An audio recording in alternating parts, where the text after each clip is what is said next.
Cowboys Stadium, November 13th, 2010. A cheater walks into the ring carrying 18 extra pounds and 17 years of accumulated karma debt. What happens next is documentary-worthy insanity. Antonio Margarito had spent his career turning opponents into abstract art. The Mexican destroyer built his reputation on breaking faces, crushing dreams, and apparently loading his gloves with substances that hardened like concrete.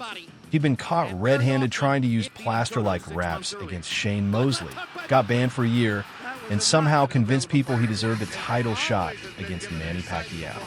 This was peak delusion levels of audacity. Margarito genuinely believed his size advantage would overwhelm the Filipino southpaw.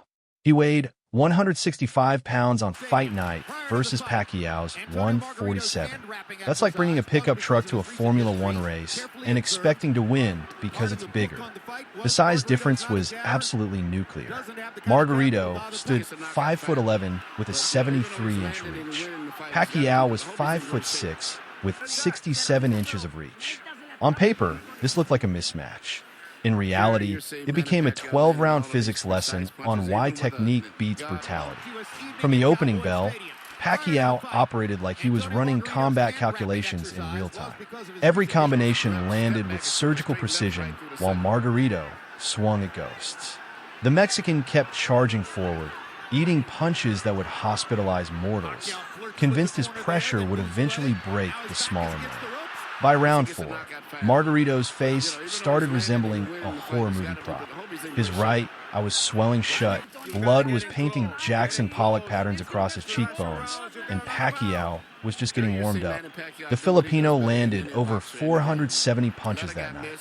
470. That's not a boxing match. That's systematic demolition. The most insane part wasn't the punishment Margarito absorbed. It was his corner wanting to stop the fight and him refusing. Robert Garcia, his trainer, repeatedly suggested throwing in the towel. Margarito kept saying no. Mexican pride meets weapons-grade stupidity. He admitted later that continuing was the worst decision of his career. Pacquiao actually asked referee Lawrence Cole to stop the fight in the 11th round. The future senator was showing more concern for Margarito's health than Margarito was. That's when you know the beating has transcended sport and entered humanitarian crisis territory. The scorecards were mathematically insulted. One judge scored it 120 to 108, meaning Pacquiao won every single round. The other two had it 119 to 109 and 118 to 110. The Associated Press called it a shutout.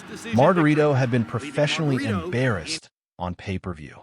3 days later, Margarito underwent facial surgery to repair his fractured orbital bone. The injury was so severe that doctors initially told him his career might be over. His vision remained permanently compromised. Multiple surgeries followed. The man who built his reputation destroying faces had his own face reconstructed with titanium. Here's the poetic justice that makes this fight legendary. Margarito, the suspected cheater who brutalized opponents with potentially loaded gloves, got systematically dismantled by clean punches thrown by someone half his size. Karma arrived wearing 8-ounce gloves and speaking Tagalog. Pacquiao earned $15 million and his 8th world title in 8 different weight classes. Margarito got 7 figures, a reconstructed face, and a harsh lesson in what happens when cheaters meet legitimate greatness. The Mexican never looked the same afterward. This wasn't just a boxing match. This was the universe settling accounts with compound interest. Every clean shot Pacquiao landed felt like payback for every fighter Margarito had potentially cheated. Justice doesn't always arrive on time, but when it does, sometimes it comes with perfect left hooks.